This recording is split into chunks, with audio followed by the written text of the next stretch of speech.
Cerita ini terjadi di Jawa Timur, tepatnya di daerah N, Kabupaten M bagian Barat. Entah tahun berapa semua ini bermula, namun yang jelas hingga cerita ini ditulis setan itu masih ada. Rumah itu masih berdiri dan saksi hidupnya sepertinya ikut mendengar cerita ini. Sebut saja nama keluarga dalam cerita ini adalah Bapak Hasan, Bu Wati, dan satu anak perempuan bernama Retno. Pak Hasan ini berprofesi sebagai tukang gali sumur panggilan, sedangkan Bu Wati sebagai ibu rumah tangga. Intinya jika ada yang membutuhkan galian sumur, para warga pasti menggunakan jasa Pak Hasan. Di situ hampir semua warga sudah mengenal baik Pak Hasan, bahkan tidak hanya warga sekitar. Warga luar daerah juga kerap meminta bantuan Pak Hasan dalam urusan penggalian sumur. Dan singkat cerita, Pak Hasan ini mendapat tugas menggali sumur salah satu warga desa, sebut saja namanya Pak Wiryo. Waktu gali sumur milik Pak Wiryo, Pak Hasan ini tidak sengaja menemukan jenazah bayi bajang atau bayi keguguran. Sebenarnya ada versi lain yang menyebutkan jika bayi bajang bukan berbentuk daging melainkan sebangsa jin. Bayi bajang merujuk kepada sejenis makhluk halus yang diketahui dari bangsa jin atau setan yang dipelihara oleh manusia. Pemeliharaan ini biasa disebut sebagai saka. Bayi bajang ini merupakan bayi yang usianya masih 7 bulan di dalam kandungan, yang kemudian diambil ruhnya.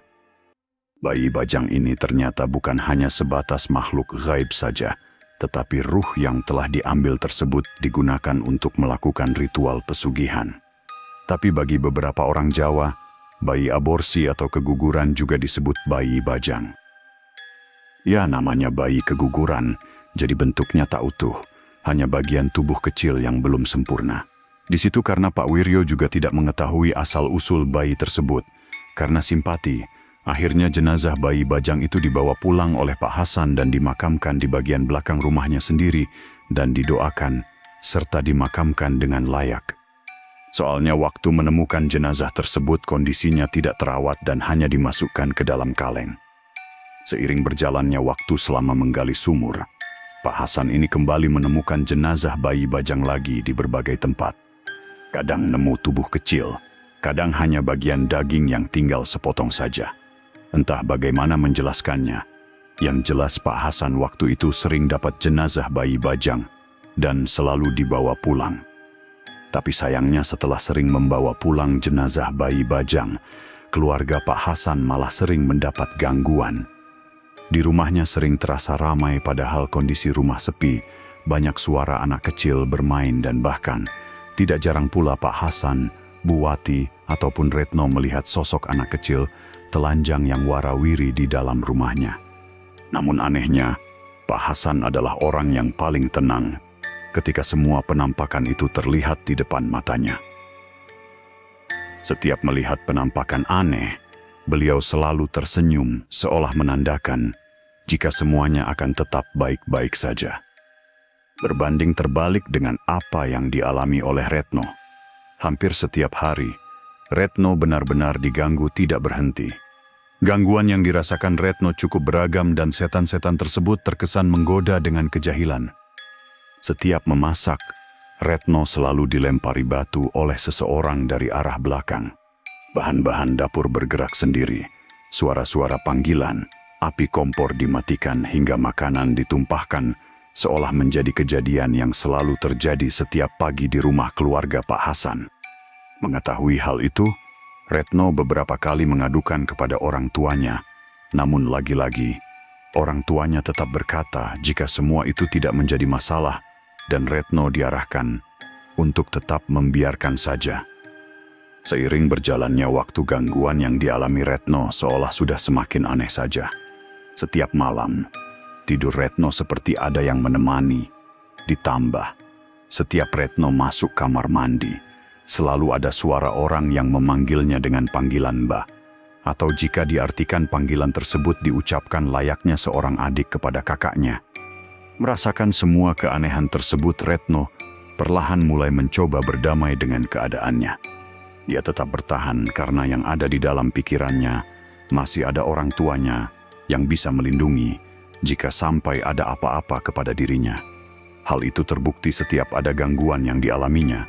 Retno selalu melaporkan kepada orang tuanya yang akhirnya gangguan tersebut hilang dan tidak terjadi lagi untuk beberapa hari berikutnya. Namun sayangnya, semua itu tidak bertahan lama. Seiring berjalannya waktu, akhirnya Pak Hasan dan Bu Wati meninggal dunia karena usia tua. Meninggalnya Pak Hasan dan Bu Wati tentu saja membuat Retno benar-benar terpukul dan meninggalkan kesedihan yang sangat mendalam. Tapi di situ, setelah kedua orang tuanya meninggal, Retno menganggap jika gangguan di rumahnya tersebut akan ikut menghilang karena sebelumnya Retno sempat berpikir jika semua gangguan tersebut adalah ulah setan peliharaan Pak Hasan.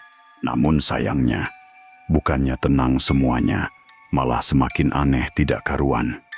Gangguan yang sebelumnya hanya berbentuk suara ataupun penampakan sekilas, waktu itu perlahan menjadi gangguan fisik seperti sentuhan hingga pukulan. Tidak jarang Retno ini dicolek, ditepuk dari belakang dan dipanggil oleh seseorang padahal nyatanya di rumahnya tidak ada siapapun selain dirinya seorang. Karena ketakutan, Retno memutuskan untuk segera menikah dengan pacarnya, supaya ada yang menemaninya. Hal itu tentu saja wajar dilakukan, karena jika terus hidup sendiri di rumahnya, sepertinya Retno akan terus diganggu, dan bukan tidak mungkin semuanya akan semakin berbahaya. Lukman namanya, laki-laki dewasa yang kala itu mempersunting Retno. Bukan orang baru, Lukman ini sebelumnya memang sudah lama dikenal menjalin hubungan dengan Retno. Meski melakukan hubungan diam-diam karena berbeda agama, namun cinta mereka sepertinya memang cukup besar yang pada akhirnya Lukman memutuskan untuk berpindah agama untuk bisa hidup bersanding bersama Retno. Keputusan mualaf yang dilakukan Lukman tentu saja mendapat reaksi bermacam-macam dari pihak keluarganya yang akhirnya lambat laun mulai nampak ketidakcocokan antara keluarga Lukman terhadap Retno. Selama tinggal di rumah Lukman, Retno perlahan kerap mendapat intimidasi yang akhirnya membuat Retno memutuskan untuk kembali tinggal di rumahnya sendiri. Di situ karena Lukman adalah seorang pebisnis, Lukman tidak bisa seharian penuh menemani Retno di rumah Retno. Setiap harinya Lukman lebih sering menghabiskan waktu dengan berada di rumahnya, karena bisnis yang dilakukannya memang berada di rumahnya sendiri, bukan di rumah Retno. Selama tinggal di rumahnya, Retno kembali sering mendapatkan gangguan gaibs, seperti ada orang yang terlihat menyerupai dirinya sendiri. Ada banyak sekali penampakan anak kecil dan beberapa penampakan mengerikan yang tidak bisa dijelaskan secara akal. Saking takutnya, Retno kerap mengungsi ke rumah tetangga ataupun saudara jika malam tiba, atau jika Lukman tidak datang menemaninya. Hal itulah yang akhirnya lambat laun cerita angkernya rumah Retno ini mulai menyebar ke telinga warga desa. Banyak warga yang mulai membantu mengusir dan membersihkan setan di rumah Retno. Namun sayangnya, semua usaha itu gagal dan tidak membuahkan hasil. Menurut keterangan salah satu ulama, setan di rumah Retno sudah tidak mau pergi karena mereka diberi tugas oleh Pak Hasan untuk menjaga keluarga Retno. Setan-setan tersebut adalah perwujudan dari bayi bajang yang dulunya sudah ditolong oleh Pak Hasan. Bahkan, masih menurut ulama sekitar, setan tersebut kini sudah tumbuh dewasa dan mereka menganggap jika Retno sudah seperti keluarganya sendiri. Karena angkernya, rumah Retno terkenal hingga kemana-mana. Akhirnya beberapa warga kerap menggunakan rumah Retno untuk nepi. Ya, kalau orang Jawa nepi itu seperti ritual mencari rejeki. Dan tidak jarang pula, orang yang datang niatnya nepi malah kabur.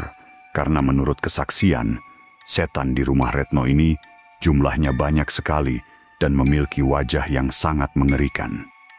Singkat cerita akhirnya lahirlah Dewi. Dewi ini adalah anak Retno dan juga Lukman. Lahirnya Dewi seolah membuat makhluk halus di rumah tersebut semakin menjadi-jadi. Ketika masih bayi, setiap malam Dewi ini selalu menangis histeris tanpa sebab. Dan tidak jarang pula, posisi tidur Dewi ini dipindah dari kamar satu ke kamar yang lain.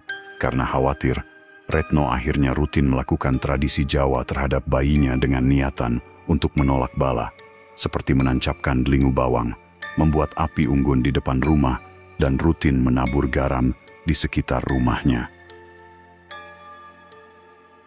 Singkat cerita, di usia sekitar 7 tahun, Dewi seperti mendapat teman gaib. Dia seringkali terlihat berbicara sendiri, tertawa, dan sesekali dia juga sering bermain di sekitar rumahnya bersama seseorang yang tidak terlihat di mata Retno. Hingga akhirnya setelah beranjak dewasa, Dewi mulai mengerti jika selama ini yang sering bermain bersamanya adalah makhluk halus. Dan sejak saat itu dia juga paham jika rumah yang ditempatinya adalah rumah angker. Semakin Dewi tumbuh dewasa, dirinya menjadi sering melihat hal aneh di dalam rumahnya, dan bahkan dia sering melihat ibunya berada di 2 tempat secara bersamaan. Akhir cerita, karena sudah berulang kali dilakukan upaya pembersihan, namun tidak membuahkan hasil, akhirnya keluarga Retno waktu itu bisa dikatakan berbagi rumah atau hidup bersama makhluk halus selama bertahun-tahun. Dan entah atas saran siapa, puncaknya Retno melakukan ritual yang cukup nyeleneh agar dia dan keluarganya tidak dijahili lagi oleh makhluk halus penunggu rumah tersebut. Ritual tersebut yaitu mengelilingi area rumah sebanyak 7 kali dengan kondisi telanjang bulat. Anehnya, setelah ritual dilakukan, Retno maupun Dewi sudah tidak terlihat diganggu lagi oleh makhluk halus tersebut. Meski tidak pergi, setidaknya dia tidak mengganggu lagi.